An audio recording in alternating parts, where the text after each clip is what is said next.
Bad podcast. What you gonna do? Because you can't catch up to me.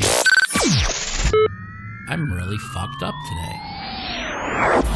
Welcome to the Mouthpiece, episode 5, year 1. Today, we're going to talk about the crushing defeat, what happened to the Vegas Golden Knights Tuesday night. We're also got an amazing interview with 7-time World Series of Poker champion Billy Baxter. We're also going to take your phone calls coming up next on the Mouthpiece.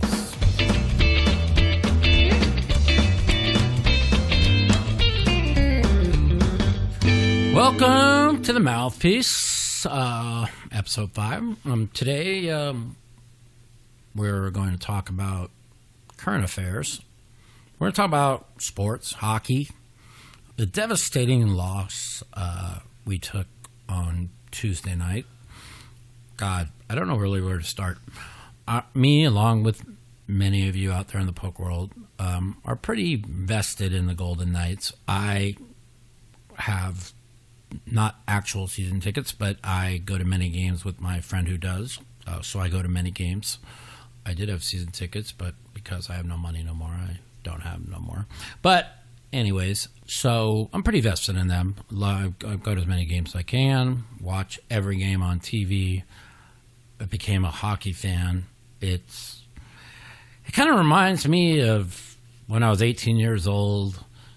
They tried to make me eat sushi, and I said, I hate regular fish. Why would I ever eat raw fish? And then it took me another 16 years to eat sushi, and that's 16 years of my life I wish I had back. Well, that's kind of like the same with hockey.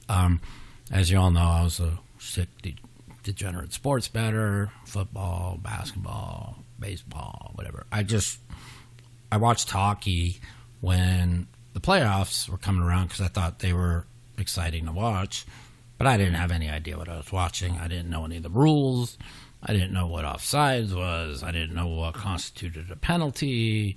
I didn't know shit. Well, once I kind of got vested in hockey, I spent the last year and a half ritually trying to study the game, study all the rules, trying to really get an idea of what makes a great hockey team. And, talk with many people and study myself. It's, yes, goaltending is very important, but it's what's played in front of you. And, it's really all about the forecheck and the hits that cause the turnovers and putting the pressure on, the goalies. So all you could do is play the game the right way and then hope the pucks fall. Well, we could go back to Sunday night.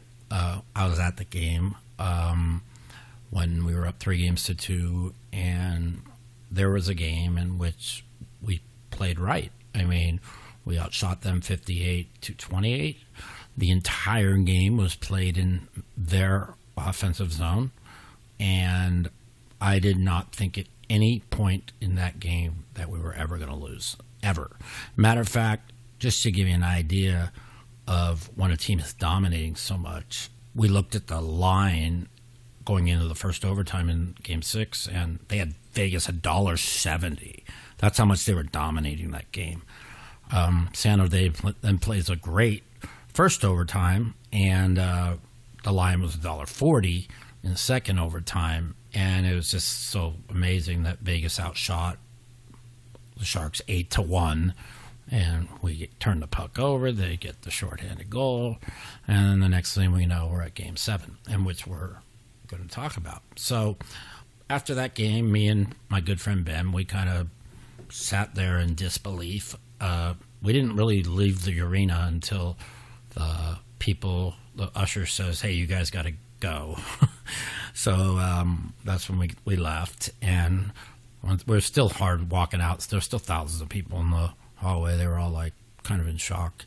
And at first I said to myself, how the fuck are we ever going to come back and win Game 7?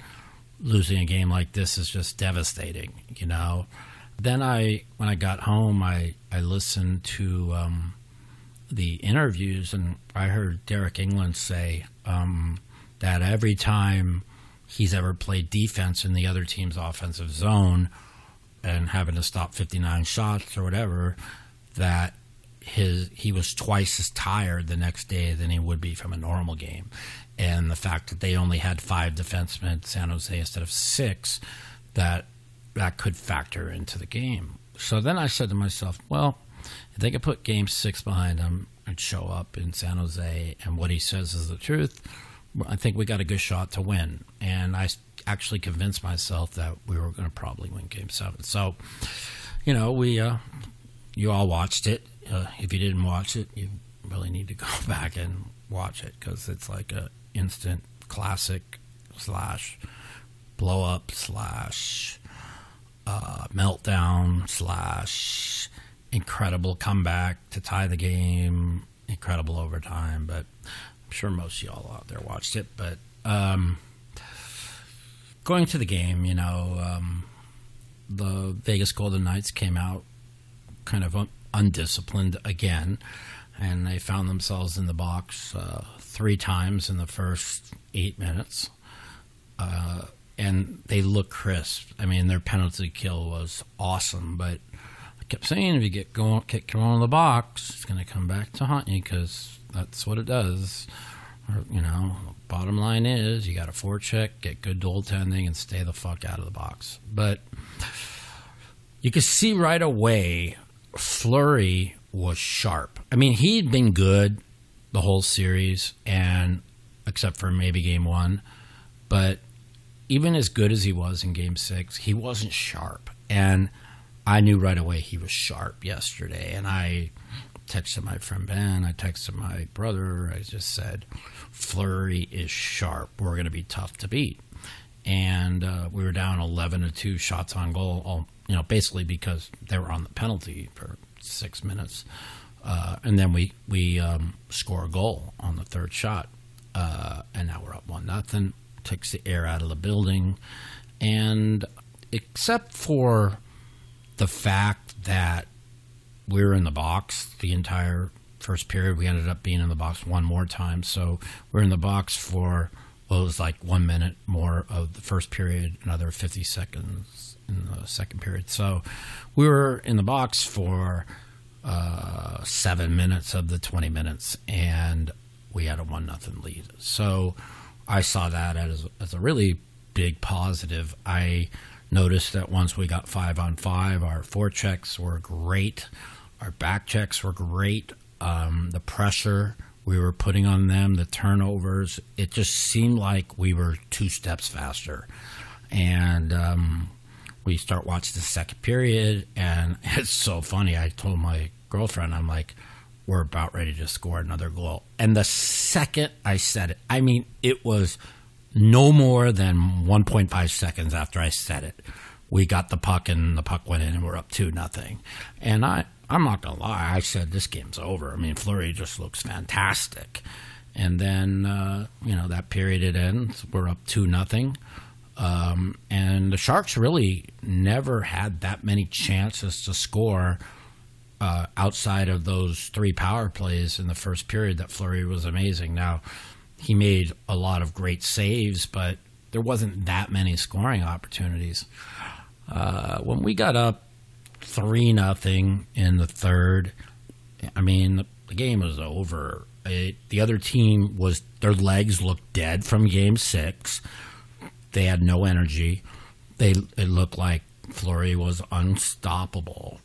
And, there's no way they're going to get a goal past him. And they were dead. And we're going to go right on to what changes the game. Now, I felt the way as a lot of you who are Vegas Golden Knights fans did when he cross-checked him.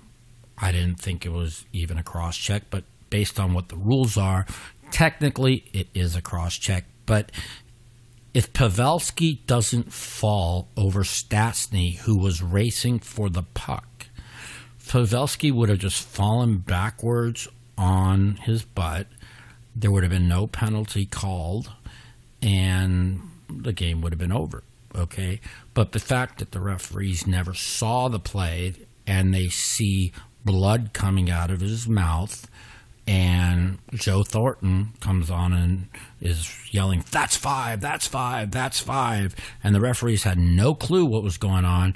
They decide to make a call based on something they never saw, and they give Eakin the 5-minute major misconduct. And yes, it was an atrocity of a call, but you have to get into what led to the barrage that cost us the game.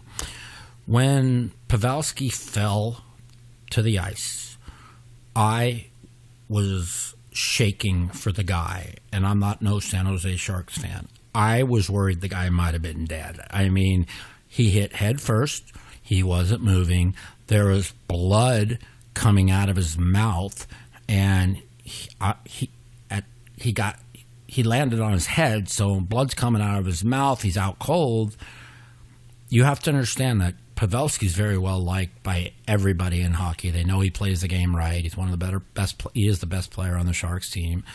So the Golden Knights, along with the crowd, along with the Sharks people, they're watching Pavelski on the ice not moving, and the human element comes in, where I don't care what side or what fan base you're on, you are going to be concerned about that man that's on the ice. So if you watch, you see the Vegas Golden Knights players just looking at Pavelski out cold, and them getting the trainers walked in, and everybody was visibly shaken. I could just know that just by how I was at home watching the game. I was visibly shaken, hoping this guy's going to be all right, not knowing what had happened. I hadn't seen the replay yet. Now they show the replay, and it doesn't even look like a cross-check at first. It looks like he just pushes him, and then Stastny gets underneath him, and then he flips up and lands on his head. And I didn't even think there was going to even be a penalty called. And then as I saw the second and third and fourth replay, I did see that he did take his stick and he cross-checked him to the middle of his chest. Not that hard, but enough to throw him off balance. But if you're going to call anything, you got to call a minor, if anything. Just like the announcer said after the game, I forgot his name, but he played hockey his whole life, and he says that stuff happens on the face-offs all the time, and they never even get called. And once again, if stats... Look, you have to understand what has to happen here. Both teams have to be concerned. As the human element comes in, they're concerned for the guy's safety. Now, all of a sudden, they're getting called a 5-minute major when everybody in the arena has seen the replay now like 5 or 6 times. And even the referees, they never saw the play. So what's the only thing they could do? The only thing since they never saw the play, is they should be looking at a replay to see what happened, because they never... if you never see a play, it's kind of like a holding penalty. If you don't see the blatant hold, the flag don't get called. You know what I'm saying? So how do you just come up with a 5-minute major because the guy's on the ice? What happens if the guy slipped and fell on his own, right? And you're just going to call a 5-minute major? So the call was bad, but you have to go inside the minds. Being a poker player and knowing that many times you have big chip lead in a tournament, or you're crushing a cash game, all of a sudden you take a 1-outer, 2-outer, and you're like, what the fuck? I mean, the tournament was over. I mean, now I got to work twice as hard and whatever. So I think when Vegas got back on the ice, their mindset was, I hope Pavelski's okay. And, we still got this game. Let's just play our game. And then the Sharks score 8 seconds into a 5-minute major. So now Vegas, the player's mind is, it's not 3-0. We have to kill off a 5-minute major. It's 3-1. We have to kill off a 5-minute major. And then they score 50 seconds later to make it 3-2. And here's where the game is lost, in my opinion. I mean, Gallant has to call a timeout. It's 3-2. I mean, if you think about it, he almost you can argue he has to call a timeout when it's 3-1 because they scored so fast, and he's got to get his players' emotions back together. No matter what, when it's 3-2, he's got to collect them all in a circle and say, guys, forget the fact that the Sharks were dead in the water. They were out on their feet. The energy was completely out of the building. The bottom line is we have 3-2 lead.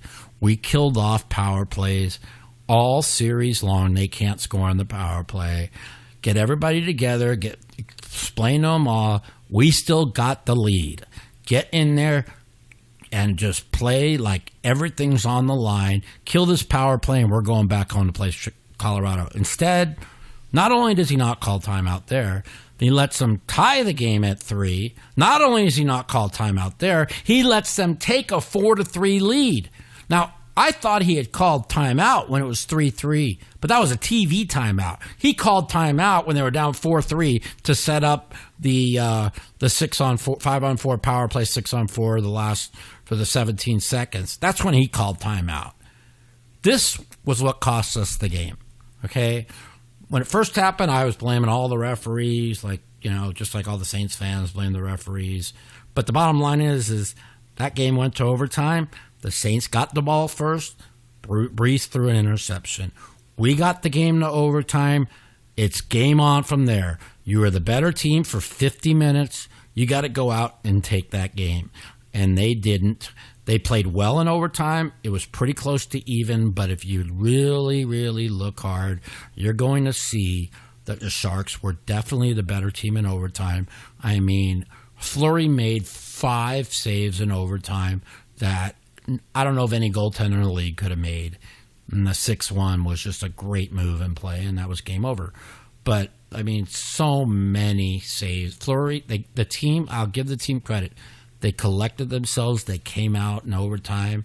They played 18 minutes hard, but with 1:53 to go when they scored the game winner, 2 minutes before that, I told my girl that we got to get out of this overtime. We're gassed. You could just see we were gassed, and unfortunately we didn't, and that's why we lost. So for everybody out there, it sucks. There's no more hockey for us for 5 months. I just got finished watching the Capitals lose Game 7, and I watched again. There's a team. This is where it goes to show you. The Capitals led 2-0 in that game. They gave up a shorthanded goal to make it 2-1. They scored with 6 minutes to go in the second period to make it 3-1, and they just thought the game was over. And they got completely dominated in the third period. It gets to overtime, and the Capitals had 6 shots on goal in 30 minutes of overtime. That's a period and a half. Yes, they were missing Oshie, but there's no excuse when you're the Stanley Cup champions, 6 shots on goal. I mean, the better team won that series. I mean, even though it was 2-0 in favor of the Capitals, both times Carolina came back and tied it. They went home. Carolina took it to them both times, and except for Game 5, I think Carolina was the better team, and they won the series. I think Vegas was the better team against the Sharks. They didn't win the series. I mean, it's unfortunate. It sucks. I said before Game 7 that the winner of the Vegas Sharks series on Tuesday was going to win the Cup, and that is my prediction. As long as Joe Pavelski is able to come back and he doesn't have a concussion where he's going to have to miss the next series, because I don't think the Sharks can win without him. And when he knocked those 4 teeth out in Game 1, Pavelski, I mean, he was playing in pain the whole series. He did not have a good series. So it should be interesting. But that's my take on what happened to us. We're going to take some phone calls from some Golden Knights fans, some San Jose Sharks fans, and get their take on the game. And then we're going to go to an amazing interview with 7-time World Series poker champion Billy Baxter. We'll be right back on The Mouthpiece. The Mouthpiece. If you'd like to take part in our phone call segment, you can give us a call at 702-329-04 And if you're a snowflake or a pussy and you don't want to talk to me, you can email me at mouthpiecepodcast@gmail.com. Also, follow me at the Mouth Matiso on Twitter for times that our call-in segment will be live. Okay, it's time for your phone calls. Let's hear what our Vegas Golden Knights fans have to say about the hockey game. Light up the lines. Welcome to the Mouthpiece. This is Mike. What's up, Mikey? What's up, buddy? Welcome to the Mouthpiece. What do you think about the game last night? What do I think? I think it was... is this Matt Savage? This is Matt Savage, right? It is. Oh, wow. What do you think about the game, last night, Matt? It was a great game. It was very, very exciting. It was. First, when Pavelski got knocked down, I was like almost in tears. I'm like, oh, my God, this guy might be dead because the blood was coming out of his mouth. I thought he might have got a skate to the neck. Right. He actually did get the skate to the neck. If you look at the replay, when he was falling, Stastny's skate did cut him. I found that out today, by the way. Then I saw the replay where I didn't even see the cross check. It looked like he just pushed him, and then he fell over Stastny, who was chasing the puck. It was like a freakish thing, but I don't give a shit. There's no way it should have ever been a 5-minute major. So what's your take on this? Well, I mean, if you look at the rules say that if it's cross-check causes injury, it can be considered a game misconduct or a 5-minute major. So, but the cross-check didn't cause the injury. Make a decision on the time. Him falling over Stastny caused the injury. They had to make a decision. Right. They had to make a decision. At the time, it looked terrible. So I think that's why they made that decision. Right.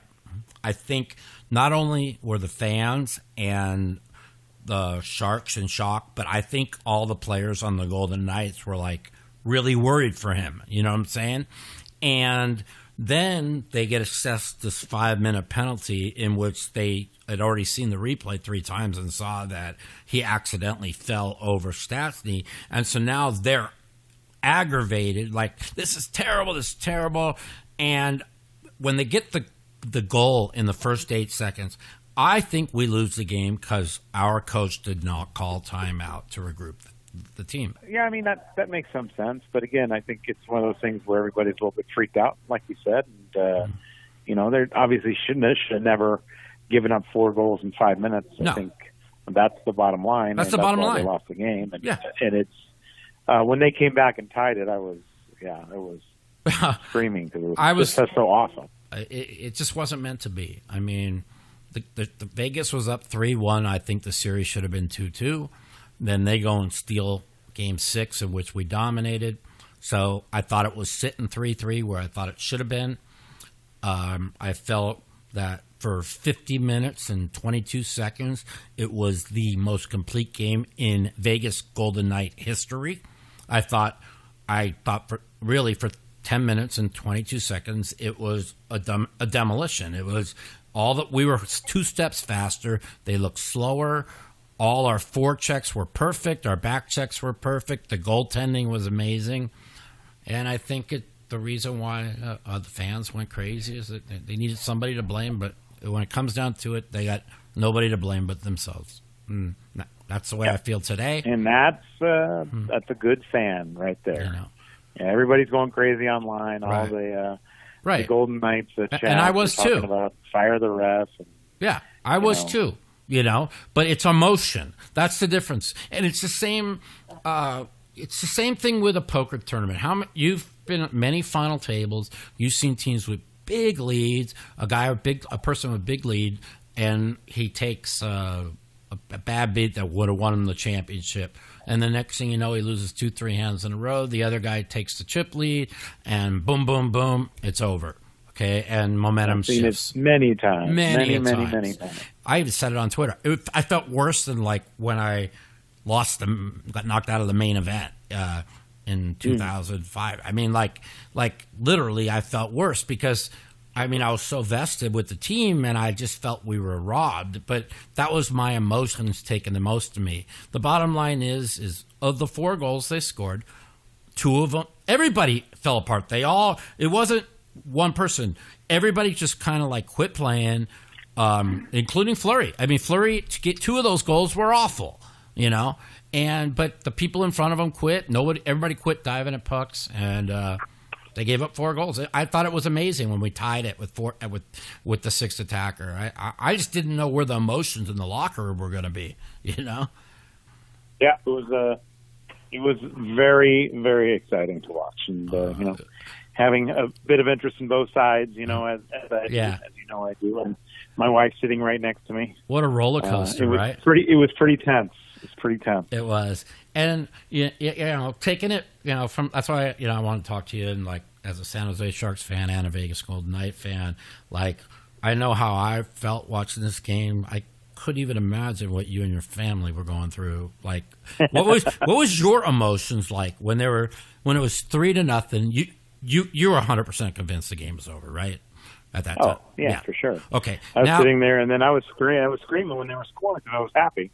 Not only that, I bet the over, so that was really good. The greatest tweet yesterday was Jason Merciez. He said, "Just imagine if you bet Vegas and under."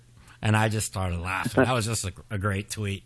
You know, poker player, that's what's great during the World Series. Poker tweets are so great. Well, I'm going to jump off the phone with you. I appreciate the call. And right, I'm going to watch the rest of this Game 7 with watching. They're all mad at me. They're like, "You got to work." I go, "I ain't missing this double overtime Game 7. What are you, crazy?" All right, my man. Talk to you later. All right, buddy. Bye. I'll talk to you soon. Bye. Welcome to the Mouthpiece. This is Mike. Who's this? Yeah, Mike, this is Joe from Las Vegas. Joe, what's up, buddy? I have an unpopular opinion. Yeah? I believe that it was a good penalty call. Well, on Cody Eakin. Well, I mean, it was a good penalty. I mean, you could call a penalty, but how do you call a 5-minute major? He didn't do anything. It drew blood. He didn't do anything. He barely pushed him. He fell over Stastny and landed. The Stastny caused him to fall on his head and almost kill himself. All right, I understand that, but you're new to being a hockey fan, right? What's that? You're relatively new. I am, but I have learned the rules, and I know the rules of a 5-minute major. A 5-minute major is when you hit somebody with intent to hurt them, and he didn't hit anybody. We hit somebody to the face. He never hit anybody in the face. He pushed him in the chest barely. He lost his balance. Stastny ran out to try and get the puck, which we had control of, and it undercut Pavelski, who then fell on his head. So there's no way it could ever be a 5-minute penalty. That's all. But a play I'd like to a lot of your listeners will know, in the 1993 conference finals, Wayne Gretzky had a high stick on Doug Gilmour. Mm-hmm. It drew blood. The referees didn't call it. Mm-hmm. So seconds later, Gretzky ties it up. The Kings go on to win the series. Right. So I'm feeling that what I don't like about this penalty being called against the Golden Knights, if Cody Eakin was a top 3 player like Sidney Crosby, mm-hmm. then no call had been called. Or Ovechkin. And this goes for all sports. Right. Like if Tom Brady, if a person's hand, the wind hits them, it's going to be roughing the passer. Yeah. Just like with this just like with this Harden, they call a foul every time he gets anywhere near the rim. It's a joke. You know, so absolutely. Yeah. So yeah, I understand. Listen, you know, it's like I was texting with Daniel last night, and he even said the same thing. It's like it's the worst call he's ever seen, but his stupidity on Cody Eakin. I mean, like, you got a 3-0 lead, the game's over. Why are you cross-checking him to the chest? I mean... Also, on the coach, sorry to interrupt, why didn't he call timeout after giving up the second goal? Thank you. This is what I talked about on my opening of my podcast this week, is They want to blame the refs. They want to blame this. Why don't we blame Gallant, who should have called a timeout when it was 3-1? When they scored 8 seconds in, they should have brought the team together. The crowd was going crazy. He never called a timeout ever. Not when at first I thought he called it at 3-3, but that was a TV timeout. He didn't call it till they were down 4-3 and they were setting up a play to tie the game. That's a fucking. This loss is on Gallant, nobody else. That's my opinion. Yeah, absolutely. I mean, there's no excuse, whatever. Anyways, I got another call. Thanks so much for calling, and listen to the Mouthpiece. Tell all your friends. All right, have a great day. You too, buddy. Take care. Welcome to the Mouthpiece. This is Mike. Hey, I just wanted to give my take on the Golden Knights game. Yeah. I mean, last night, I do believe, that Vegas was robbed. Yeah, me too. Of an opportunity, to move on to face Colorado. But, I was looking at the play this morning, reviewing it, on the face-off. You look at it and you go, Cody can cross-check. Like what Marchessault was saying in the, post-game interview. Yeah, okay, if you want to call a cross-check, go ahead and call a cross-check. But at that point, when you look at it, Eakin pushes him, and he falls into Stastny. He's not even part of the play anymore. Right. I mean, Cody Eakin has, pushed him, and he's going after the puck. Yeah. And, you see Paul Stastny, and Paul Stastny's not, looking. No, he's looking straight forward. It just sucks. It was the what's the best thing? The parlay of what had to happen for Vegas to lose was just insane. Vegas was playing maybe the best game they played all year. It was total domination. The other team had no life, no legs, nothing, and it's just a shame. It's got to be a cross check that he shouldn't have done, but it was really light a push. He loses his balance, falls over stats, and he gets hit, and the rest. You still can't give up 4 goals on a power play. Yeah. They got no one. That was inexcusable. And I mean, momentum shifts are everything in hockey. So that penalty that's called, especially when a guy like Pavelski, goes down and he's their best player. Yeah, it was sad to watch him go down, but when they made that 5-minute call, I mean, even if I went into panic mode watching it because I was going crazy, the referees made that call. You multiply that by the players seeing Pavelski out cold, and they went in, they panicked, they choked. That's it. When it comes down to it, did the call change the game? Yes, but it's just like in the New Orleans Saints game to go to the Super Bowl. The Saints got the ball first. They had a chance to score and go to the Super Bowl, and he threw an interception. We had a chance. We made up for it. Luckily, somehow we got to overtime. It was a 0-0 game, and even though we had our chances in overtime, the Sharks were the better team in overtime. I mean, not by a lot, but by a little, and they deserve to win. Appreciate the call, and give me a call anytime, and tell your friends to download the Mouthpiece, and they'll enjoy the podcast. I appreciate it. All right, thank you. You got it. Bye-bye. The Mouthpiece. Welcome to the Mouthpiece. Today's guest is 7-time World Series of Poker champion and one of my good friends, Mr. Billy Baxter. How's it going, Billy? Good. How you doing, Mike? Same old, trying to survive, dealing with all the crap, but everything's going pretty good. A lot of questions. The poker world really doesn't know about you, a lot of things.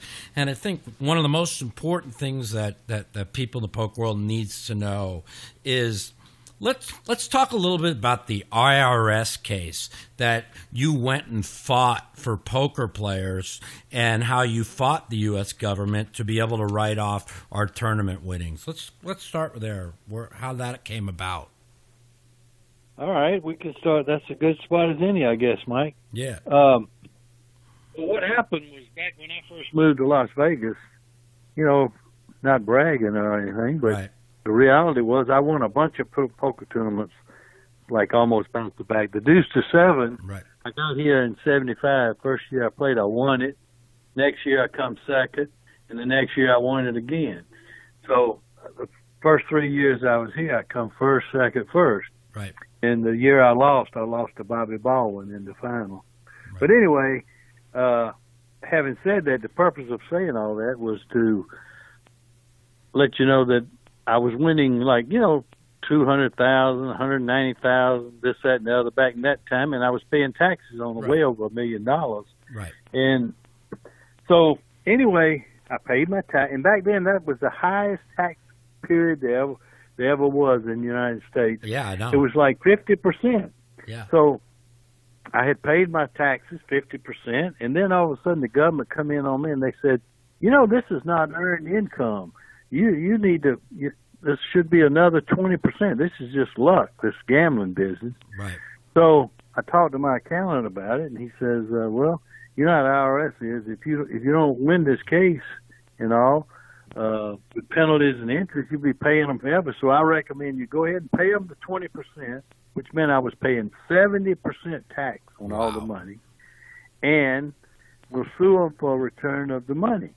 So that's what I did. I paid the other 20%, which meant I paid 70% of the money I filed on in taxes, and then we sued them for the 20% back. Right. So it winds up, now this is a civil case. This is not a criminal case. Correct.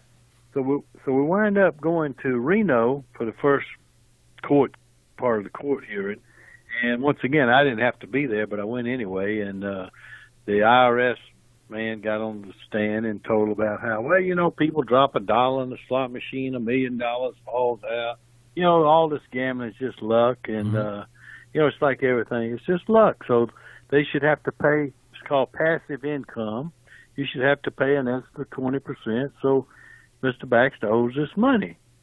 So anyway, he kept talking like that. And then when he got through, I never will forget what the judge said.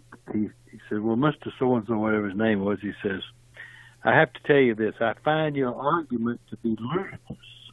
Wow. That's the word. That's too big a word for me, but that's what he said. He says, I wish you, just to prove a point, he says, I wish you had some money and could sit down and play Mr. Baxter about a $30,000 freeze-out and see just how long you'd last. In fact, I don't think you'd last very long. And saying that this gambling is just luck, I find that to be a ludicrous argument. Threw them out of court. So we leave there, I win, but they didn't quit that. Then they appealed to the 8th Circuit Court of Appeals in California. Mm-hmm. We went over there, same result. Judge threw them out, kind of almost the same answer.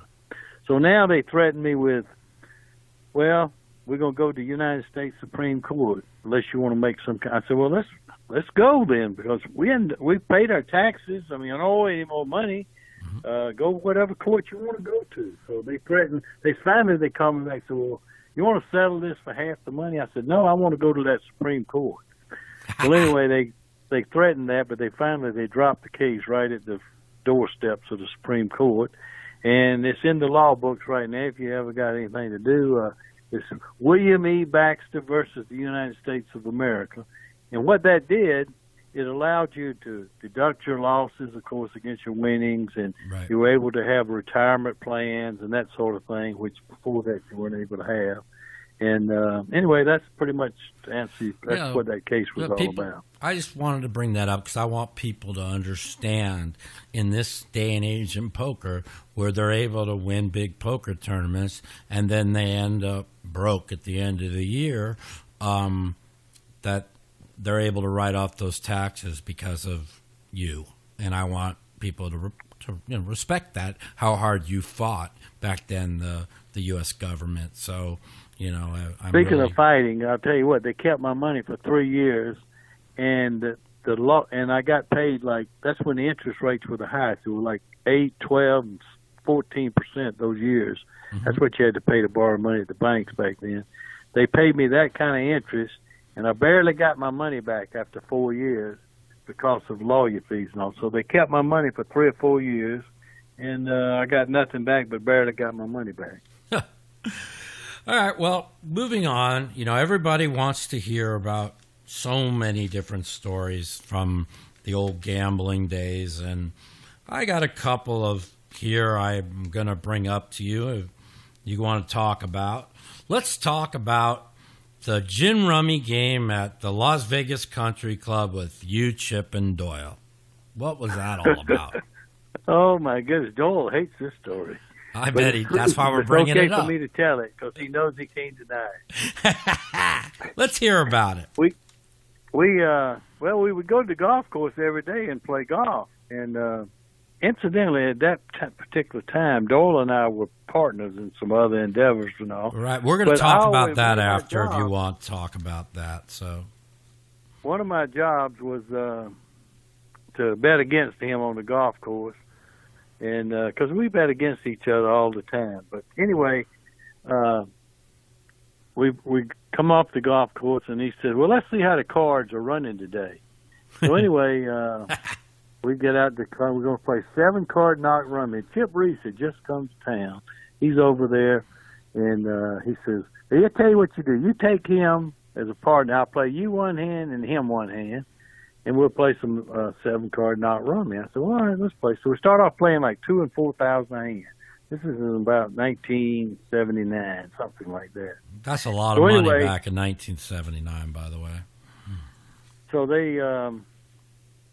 we start playing, and we get about 40,000, 50,000 winner, rather. Mm-hmm. And typical Doyle, he said, all right, let's cut them in half, which means double the stakes. We were like 25 games winner, and which is 50,000. So now we're playing 4,000 and 8,000. The next thing you know, it's 200,000. And he says, oh my goodness. I says, Doyle, why don't we go home? I says, shit, hadn't you lost enough? He says, oh, God damn it. Every time you get $2 winner, you want to quit.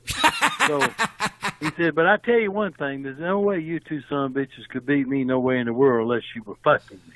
Mm-hmm. I don't know if you can say all this, but that's what I said. You can say what you want. Oh, that's what he said. Okay. And so he says, y'all must be cheating me. So he gets down and he says, he thought we had a peep or something in the ceiling, so he wants to strip down. So he gets down on the floor, and at the time he weighed about 400 pounds. He gets down on the floor and he's feeling all up between Chip's legs and everything. He said, well, this one's clean. He said, now you get down over here too. So he checks me out. And that's when the part come in. But after he checked us out, he says, well, y'all must have doped me some kind of way. Because there ain't no way you two somebody could beat me. That's what he actually said. Let's see. There's so many. What about the golf story? Well, go ahead. Tell me throw out some stories that I don't know. Well, if you watch the movie Casino, there's one golf story I thought was pretty interesting. Back in those days, we used to gamble a lot on golf. And I was playing a guy named Jack Strauss. In fact, he's in the Hall of Fame. He's the guy that I remember him. He was the guy that was down to a chip and a chair. He had one $500 chip. He won the main event of the World Series. Yeah. We were playing golf every day, and I had a game with him. It was real close, but I knew exactly how he played and how I played.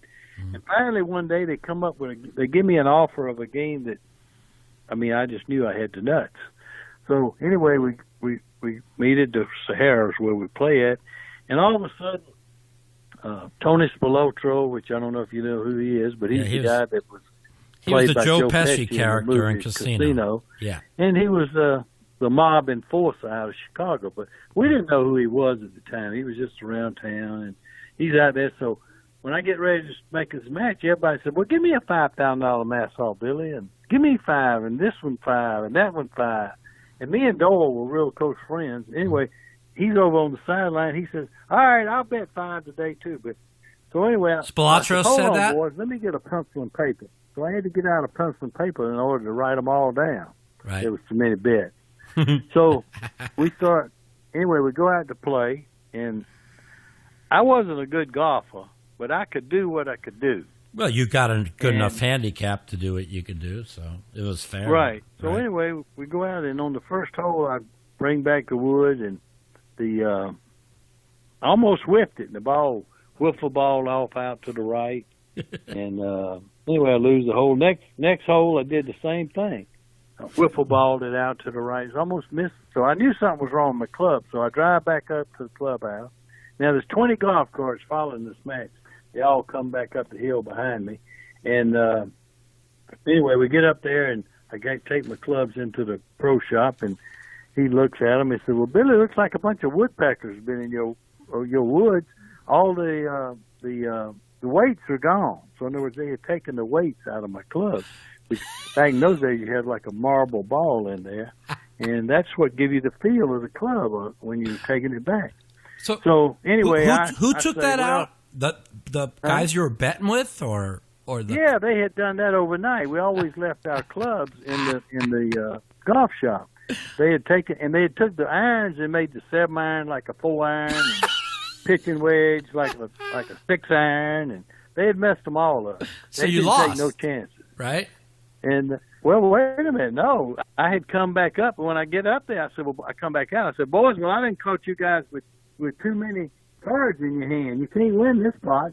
If y'all want to let me get some clubs, we can play this match anytime you want to. Of course, naturally, they didn't want to give me the spot. They didn't want to play like that. So anyway, that was the last golf match I ever played. I took clubs and threw them in the pond, and that was the end of my golf career. Yeah, lucky for me, they never got me out on the golf course. I had enough problems when it came to gambling.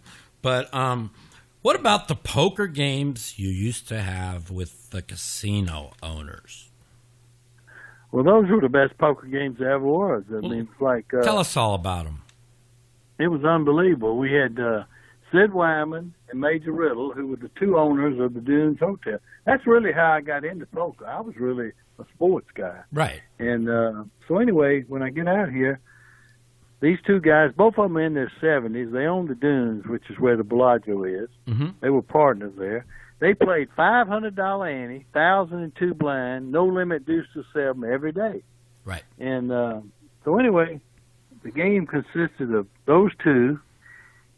Believe it or not, for dessert, a guy named Jimmy Chagra come to town right along then. Dessert. And I love it. At the time, was one of the biggest drug dealers in the world. So he was in the game, and there was me, Doyle, Bobby Baldwin, and a guy named Fred Ferris, who's in the Hall of Fame also, who's, in my opinion, was one of the best no-limit players ever was. And anyway, I never had played deuce to 7 in my life, but, I mean, I couldn't believe it, how soft this game was. Right. So, anyway, we played that every day, and it was, well, this is in the 70s. They talk about the big game. This was, without a doubt, the biggest game there ever was. The last game Major played in, he lost $2.5 million in one night. Wow. And this is in the 70s. So compared to today's money, you can just see. These kids aren't even playing big games compared to today's money. And they're playing against the best in the world.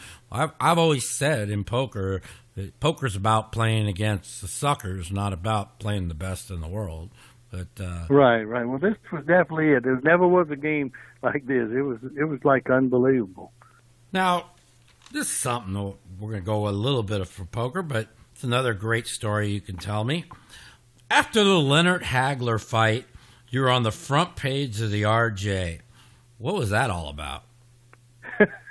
Well, I was a big boxing bettor. I was always a big sports bettor. But anyway, to make a long story short, I went out the morning after the fight. I went out and got the morning newspaper. And you know, at the fairs and carnivals, they do these fake newspapers where you can have anything put on the front of them. I pick up the morning paper. Mm-hmm. Now, I went to the Marvin Hagler Leonard fight that night. Incidentally, I bet I actually went there too. It was the last. I bet 300,000, getting 2.5 to 1 on the fight. And I went. So anyway, I go out the next morning after the fight. I'd won the bet. Mm-hmm. And the morning paper's got my picture on the front page of the Las Vegas Sun. It says, "Local gambler fixes Leonard Hagler fight." That's the headline. I said, "Oh my God, what the hell's going on here?" Did so somebody put turns this out on it your was a drive? real paper. So Oh, I called the Attorney General's office on Monday morning because this was Saturday was Sunday morning. Everybody's closed on Sunday, and he said, "Well, if you want to come down here and talk to me about it, you can." So I go down there, and I said, "What in the hell is going on here? What is this?" He said, "Well, the story is that you fixed the fight. You got any comments on that?" And I said, "Well, yeah, I do, as a matter of fact." I said, "First off, I consider myself a pretty smart guy. Right. And everybody knows Leonard hadn't fought in 3 years, and Hagler's got a chin. He could never get knocked out. Right. And if I were going to fix a fight like that, I sure as hell wouldn't fix it for Marvin Hagler to win. I mean, for Sugar Ray Leonard to win. I'd fix the other way because Hagler ain't going to get knocked out. He's going to get his hands raised. And Leonard, he might get knocked out, so you lose your money. So it would be stupid to get a judge or something to favor Leonard. Right. And I said, so that's just for starters. Right. I said, but I don't know anything about this, what the story's all about. But it turned out the way this story got out was very simple. Mm-hmm. I had a fighter named Roger Mayweather, who is Little Floyd Mayweather's uncle, and he was his trainer when he fought. And I heard he became he was my fighter. Right. I also heard that you had a chance to be Mayweather's manager, and you turned it down. That's another story. You'll like that one too. That's a real nice story. I can tell on myself. Right. Finish this the one. Greatest business decision I ever made. I turned down about $350 million. Anyway, getting back to the Leonard thing, I went with Roger to fight Parnell Whitaker in Norfolk, Virginia. And we insisted on having one local judge, not all from back there. So they sent one guy from Las Vegas, who I didn't know at the time. He's still a judge today. His name's Dave Moretti. And we lost the decision back there. And after the fight, we go back to the airport. And sure enough, he's waiting on the plane to go back to Vegas too. And he come up to me and said, "Hi, Billy." I says, "I'm sorry about Roger," which he had voted against him. I said, "Well, we lost. What can you do about it?" And doing that, he strikes up a conversation. He says, there used to be fights on the Strip every week at Silver Slipper every Wednesday night. He says, "I'm thinking about doing some promoting." He says, "Do you think that would do any good?" I said, "I used to love those fights. Yeah. They used to have them every Wednesday I went night. to them. They'd all go every Wednesday. And me and Tommy Fisher and all those, we'd make prices on every fight after one round, Some of them you wouldn't know nothing about. So that's why you had to wait till after a round. And, in fact, that's another interesting story about Tommy Fisher, if anybody happens to know him. Yeah. But anyway, he was a good guy, real good guy. I used to play with him every day. So we were talking there about the fights at the Silver Slipper, and he says, "Well, I said, listen, I've got 3 or 4 fighters. If you ever want to use any of my fighters, you're welcome to use them." I was just being nice to this guy Moretti. So anyway, evidently, when he gets back to town, he starts name dropping, and he tells 2 or 3 people that, Billy Baxter said he would help him with the fights and this, that, and the other and all. So when the fight's over and Hagler lost, Bob Arum was the promoter, and Leonard and his manager didn't get along with Arum, so he knew that they wouldn't let him promote the next fight. Right. So as soon as the fight's over, Bob Arum jumps up and says, "That's it. Baxter fixed the fight." So in other words, that's how it got started. But this is how the thing got in the paper. At the time, the fight gets over at 11 o'clock at night. I don't know what time they go to press. Bob Arum evidently got in his car. He was writing a column on Sunday's newspaper about boxing. He drives to the Las Vegas Sun and tells whoever the editor is or whatever, the fight was fixed tonight and Billy Baxter did it. I find this out later on. He's the one that went down there and did it. I should have sued all of them, but I didn't. And but anyway, that's how the story got out. Well, they brought in the judges from other countries and all, and subpoenaed them in here and questioned them, and they said, "Do you know Billy Baxter?" And also, I told the Attorney General, I said, if I had one judge, that wouldn't mean nothing. You got to have 2. One judge can't win a fight, even on a decision. So anyway,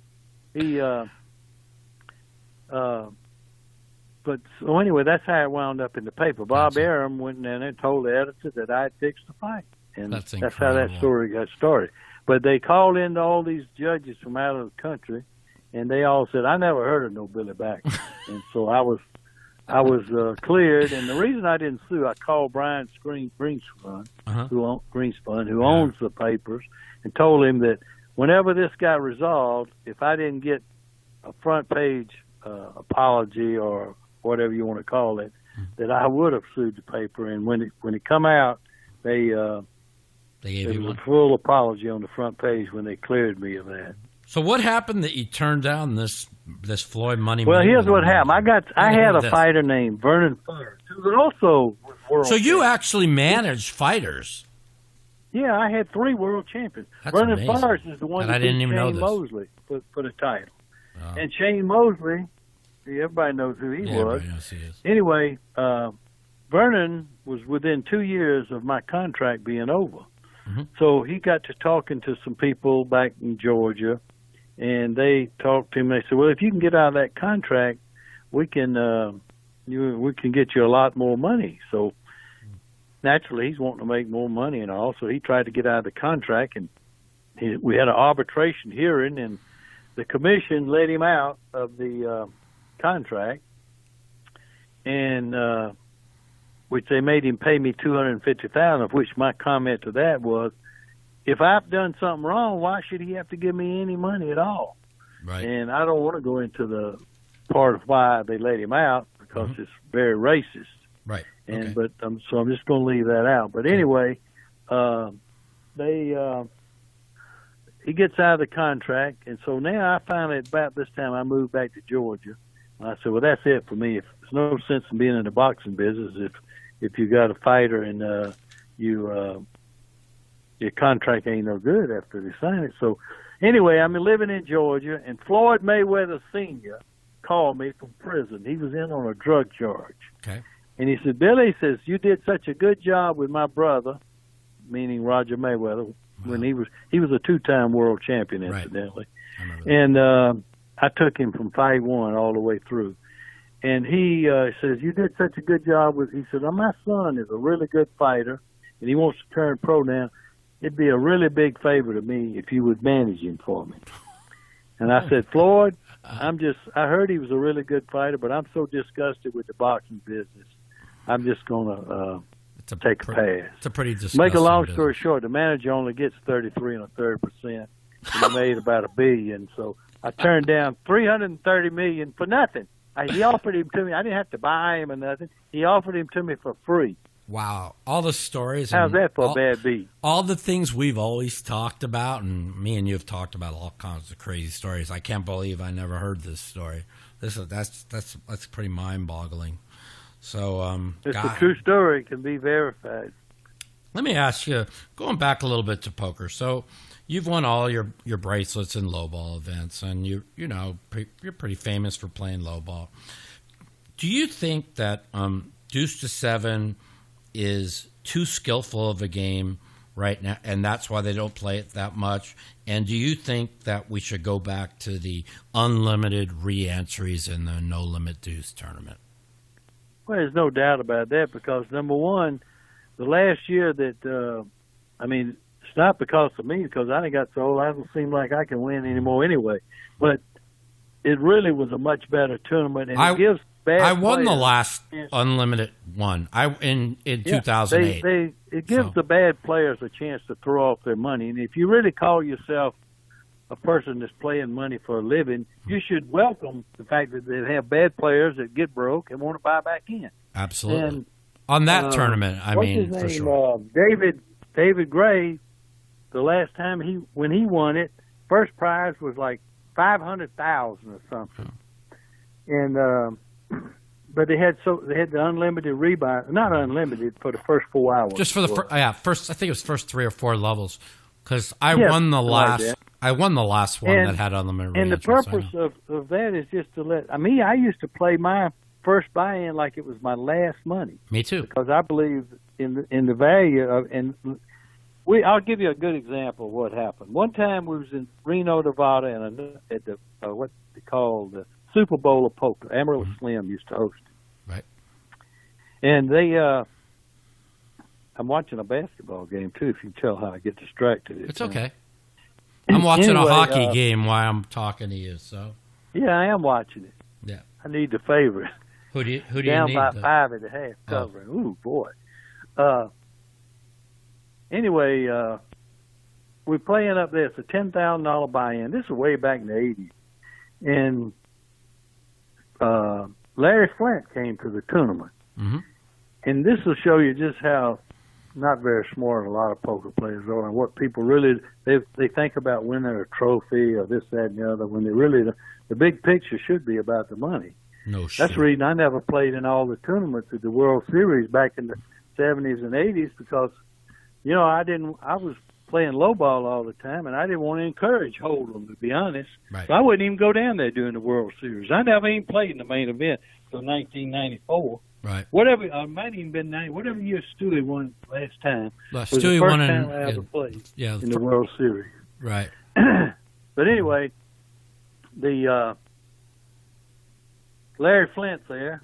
He loses his $10,000 in about 10 minutes, and he says, "Slim, I want to buy back in." And Slim says, "Larry, you know you can't buy in, but for you can buy in." Well, about 3 of them players jumped up and says, "Oh, that's not right, Slim. That's not right. You're going to let a man rebuy. There's no rebuy." Slim told him, said, "Listen, if you want your money back, you can have it back now. But this man can buy in as long as he wants." Anyway, he lost $40,000 but he lost $40,000 naturally. And so my point is, you know, you got to do what's smart for business. And absolutely. I think letting people rebuy is a good thing. And that business about, oh, they're trying to buy a bracelet, this, that, and the other. Well, let them buy it then. I don't think it don't really mean that much anymore anyway. I mean, going back, I don't mind like the rebuys, but I do. I'm really against re-entry tournaments. Like now, they're you could re-enter, and then they juice you more, and I'm for like rebuys in certain tournaments, but especially the deuce to 7. I think it was like part of the history of the World Series. I think the 5K's unlimited re-entries, because in 2008 I was in one buy-in for $5,000, and then the only reason why I did the add-on at the end of the re-entry, which was 4 hours, I think, like you said, was just so because I had a pretty good chip lead at the time. I didn't want to have them be able to totally catch up to me. So I was in 10,000 in that tournament, but shit, Tom Dwan was in 100,000. Daniel was in 100,000. You remember that last turn in 2008? I do. Daniel, some of them about 17 times. I think Phil Ivey was the one. He was in 100. 20 buy-in. Yeah. I know. Todd Brunson had like 200,000 at the end of the first level. Right. Something like that. Something silly.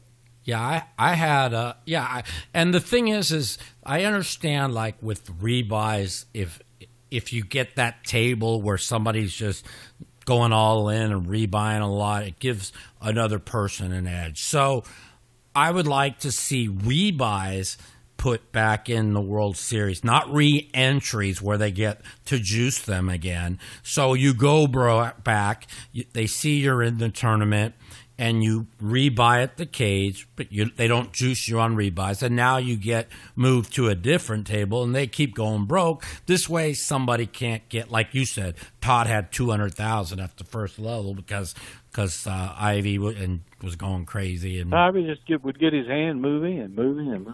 Yeah, so he's just trying to get a hold of chips. But you know something? What I think is this: the main thing is that with the rebuys, you just need to. If they would let me structure that thing, I could fix it. That should be a close to $1 million tournament, and everybody plays it now. It would be one of the best tournaments, and now it's one of the. In fact, the reason none of the good players even come anymore, it's got so small. There's no point in going. I didn't play it last year for the first time in like 8 years, and I was killing the 10K buy-ins. It's just like, even though they put a one optional re-entry into it, I mean, by the time the limits were high and you were still in, it's just one of the smallest tournaments. You're right. It's one of the smallest 10K tournaments. It's just people play it just because they like the game. Right. But it's not really trying to make money, because one of the worst. Yeah, and you don't have any dead money in it anymore. That's why I think they should go back to 5K instead of 10K and just have it unlimited rebuys. It should be 5K. 5K is very simple. 5K, 4 hours. You play 4 hours of rebuys. Right. And then you can add on a double add on at the end, which is 10 more down, which puts everybody in that really wants to play about 35,000. Right. It makes it a tournament again. I mean, if you go broke a few times, it puts you in about 35,000. Right. And the prize will be a big prize. It'll be worth playing. So it'll be fun, a lot more fun. And then the tournament. I always thought about it like when the rebuy period is over, then the tournament begins. Right. It's always been that way. Yeah. It's always been that way. And in that tournament, because it's basically a tournament where, the people that play it have a lot of money, and a lot of people who also aren't that good that have a lot of money like to gamble. I think to make that tournament really a great tournament again, instead of just beating our heads against all the best players, I think they should go back to 5,000 buy-in and 5,000 re-enter. In fact, I can give you a list of players that don't even come around anymore. Doyle Brunson, Lyle Berman loves it. Right. And there was all those guys. They never even think about going over there no more. Yeah. I mean, Doyle played it last year because it was his last tournament. He said he's going to play at the World Series, so he played it. But he hadn't played it in a few years before that, and he never missed that tournament. Right, so, right. I definitely understand where you come from there. Going off on a little bit of sports betting. I mean, I know that you were always a sports bettor way before you were a poker player, and I want you to kind of elaborate on how hard it is to win a bet in this day and age compared to when you were one of the best sports bettors in the world. Well, you know what? That's a tricky question that you could give two different answers to. Okay. And I tell you the truth, I actually think the truth of the matter is that the answer I'm going to give you is the opposite of what you think it is. Okay. I think the guys that made the line before, the good ones, was better then than it is now. And the way I base that on is this. Now you go into the Bellagio or one of these big high-rolling places and try to bet on a ball game. Unless you're a casino customer, they want to give you $3,000 or something. Yeah, when I came here in 1975, you could bet $50,000 on a game anywhere. And the reason was a guy named Bob Martin put the line up on Sunday night, backed it with his own money, and he was the best ever. I'm watching this game. It's down to a 24-point lead, who's and I'm playing? getting nervous. 24? Who's playing? Milwaukee and Detroit. It's on TV. Milwaukee's up by only 24? What'd you lay, 15? Yeah, they were up by 34 just 2 minutes What'd ago. you lay, 15? I laid 13. 13. You'll be all right. Let's hope so. Anyway, see, now they pay for the line service. The people that make the line, you know what they do? There's another 3. I tell you what, I've been backdoored like this before. It's down to 21. You'll be all right. Hey, speaking of, bad beats, I mean, you've took 1 million of them. Is there any, we took a couple of them together that are really scary, but is there any one or two that really stand out to you? The ones that... I can't even tell you the games, but I will give you the 2. I won't go back any. I'll give you the 2 this year. Okay. Okay? I can research the games and you can find it. There were 2 games this year where the team, to kneel on the ball, it's like 20 or 30 seconds. All they got to do is kneel on the ball, and I lost them both. The other team scored touchdowns after the other team could kneel on the ball. You'll have to research it out which games they were. Wow. All they got, but instead they run in the line and fumble, and the other team scored touchdowns in 2 games this year. So if you can get any tougher than that, I don't know what it can be. When you can just snap the ball to the center and you win. I mean, we've had some fun sweating games, and I'll never forget. But if you want to go with some hard beats while I'm thinking about it, many years ago. I don't remember what it was. I'm pretty sure it was Alabama. Yeah. I bet over 38.5 in a football game. It was 38-0 at the half. It wound up 38-0. I thought that was pretty bad. I remember the one. I mean, one that we had a big bet on. That we were betting. It was they show it on Bad Beats on ESPN every time that Scott Van Pelt gets on there. I'm like, damn, that was one of my biggest bets ever, and that was we had Northwestern versus Ohio State. You remember this game? We were getting 4.5. We had the ball. I know the exact game you're fixing to talk about. We had the ball with 34 seconds to go, and somehow we were up 4, getting 7.5, and we found a way to lose this game in regulation. Oh, no doubt about it. Here's one thing that I'll say. So, most of your life, things have been pretty easy. Most of my life, things have been pretty easy. I got sick 4 years ago, and, and people I don't want to bring it up about what happened with your son and everything. But could you have ever imagined what you've been through the last 6 years could have ever happened to you? Not really, but it's kind of like poker. You got to play the hand you get dealt. And right. I'm really proud of my son. Me too. Believe it or not, he's doing better now than ever. He's just got a good attitude. Shows you what it's incredible. Human body, what you want to do, what you got to find a purpose to live, and he's found it. You know what it is? It's betting on ball games. Yeah, he bets every day now.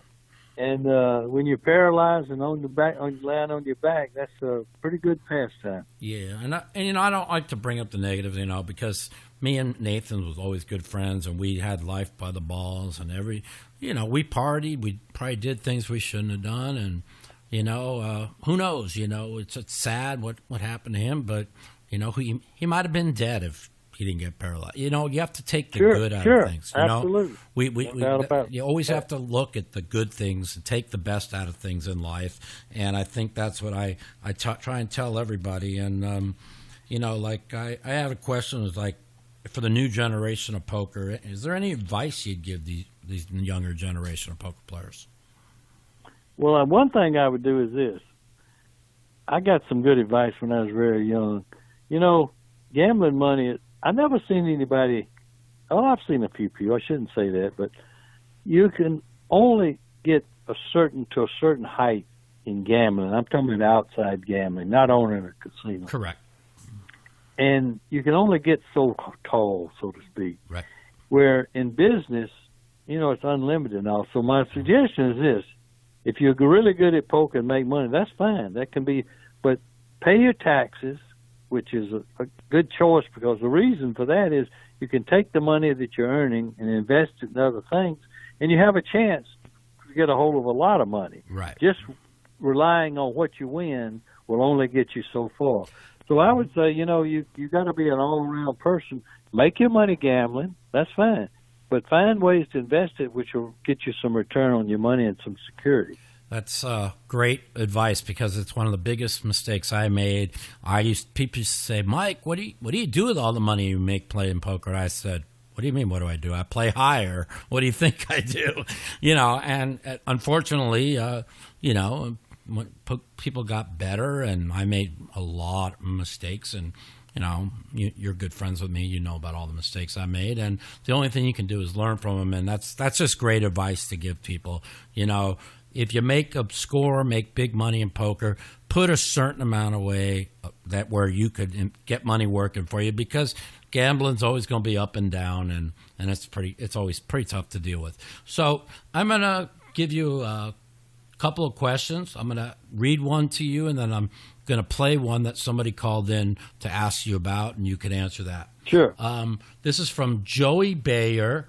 He said to ask you, what is the best and worst percentage of wins you've had in the NFL? Experts claim over 60% is not sustainable. Do you agree? I totally agree. It's ridiculous to people to say.